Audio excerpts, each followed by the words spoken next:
Hello दोस्तों, welcome back to our channel. तो कैसे हैं आप लोग। तो दोस्तों, इस वीडियो को स्टार्ट करने से पहले जो भी हमारे चैनल पे नए हैं तो प्लीज़ हमारे चैनल को सब्सक्राइब करें।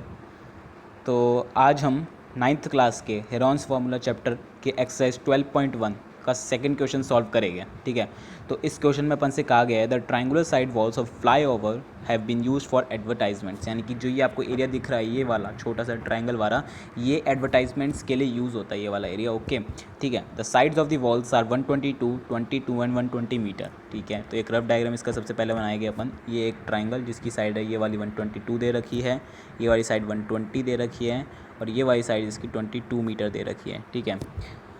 The advertisements yields an earning of 5000 per metre square per year, यानी कि इस बोर्ड पे जो भी एडवर्टाइजमेंट्स छपते हैं ना वो 5000 per metre square per year के हिसाब से कमाते हैं।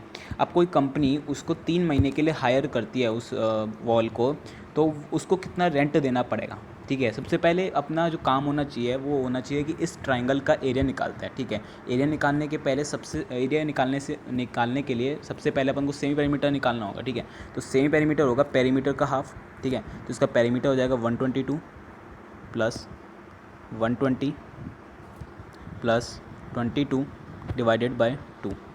ठीक है, ठीक है। तो ये इसका हो जाएगा, ये हो जाएगा 264 अपॉन बाय 2, जो कि हो जाएगा 132, यानी कि अपने पास s की वैल्यू आ गई 132। ठीक है, तो हेरॉन्स फार्मूला आपको पता ही होगा, अगर नहीं पता तो हम बता दें।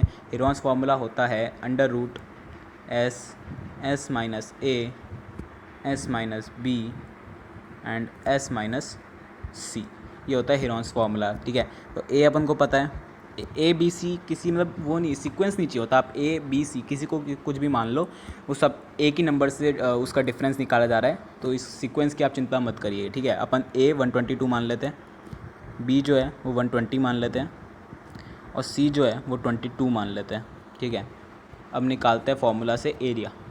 ठीक है, सबसे पहले अपन एक काम करते हैं, एस माइनस ए निकाल लेते हैं। एस माइनस ए हो जाएगा, एस आया था अपना 132, ए था अपना 122, तो ये हो जाएगा 10। ठीक है, एस माइनस बी निकाल लेते हैं। ठीक है, तो एस था 132, बी था 120, तो ये हो जाएगा 12। एस माइनस सी निकाल लेते हैं। ठीक है, एस था 132, सी था 22, माइनस करेंगे तो आएगा 110। ठीक है, अब इसको फॉर्मूला में अप्लाई करते हैं। ठीक है, फॉर्मूला में अप्लाई करते हैं, तो एस था अपने पास 132 मल्टीप्लाई बाय, और अपने पास कौन कौन सी वैल्यूज़ आई थी, ऐसी थी 10 12 10 इंटू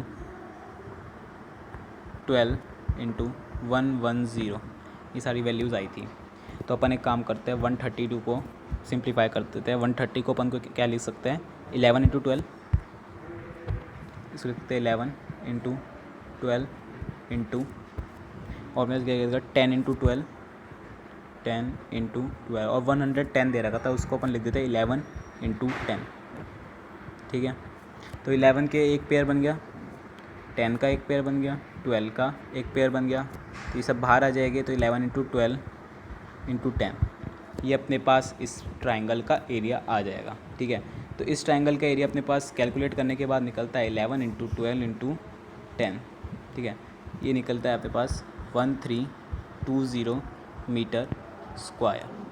ठीक है, तो अपन को दे रखा था कि पर मीटर वो 5000 अर्निंग करता है पर ईयर, यानी कि इसको इस पूरे एरिया को 5000 से मल्टीप्लाई कर दे अपन, तो पूरे साल भर की अर्निंग आ जाएगी उससे। ठीक है, तो एरिया आया था 1320 इंटू 5000, ये पूरे साल भर की कमाई आ जाती है। अब आपको इसको असाइड रखते हैं, इसको भी अलग रखते हैं। अपन को एक यहाँ पे एक चीज़ समझते हैं। देखिए, अपन को पता था कि मतलब 1 ईयर में ये जो अर्निंग है ये मान चलो x है। ठीक है, तो एक ईयर में x अर्निंग कोई कर रहा है, यानी कि 12 मंथ्स में वो x अर्निंग कर रहा है। ठीक है, अब इसको वन मंथ में कितनी अर्निंग करेगा वो x/12। ठीक है, x/12 करेगा। अपन को निकालनी कितने है, तो अपन को निकालनी है 3 मंथ्स की, यानी कि 3 मंथ्स की कितनी करेगा, x/12 तो था ही, इंटू 3 कर देंगे। ठीक है, अब यहाँ पे अपने पास x की वैल्यू अपन को पता है, x की वैल्यू अपने पास थी 1320 upon bye into 5000 upon bye 12 और एक इंटू 3 और था, ठीक है। तो 3 से 12 करते हैं 4, ठीक है। सो अपने पास बचता है 1320 इंटू 5000 डिवाइडेड बाय 4। अब ये जो 1320 है, 1320 डिवाइडेड बाय 4 करने से आएगा अपने पास 330 इंटू करेंगे 5000।